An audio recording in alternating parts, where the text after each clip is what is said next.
چه این وباسیلم ما رو هم درک کرده تنشه. چرا؟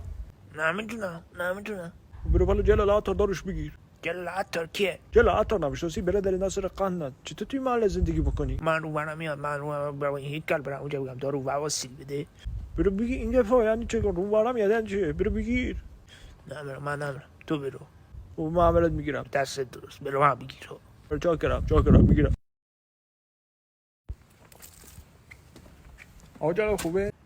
سلام، حال شما چطوره؟ چاکرم. حال شما خوبه؟ خوب هستید؟ بابا خوب هستم، مامان خوب هستم، همه خوب هستید؟ دارو بواسیر. بابا خوبه. سلام در خدمت. دارو بواسیر داره. این پومادک من دارم اینجا، زد بدم میدون. بگید روزی 3-4 بار بمانند داره مقاد خوب میشه. دستتون در نکنه.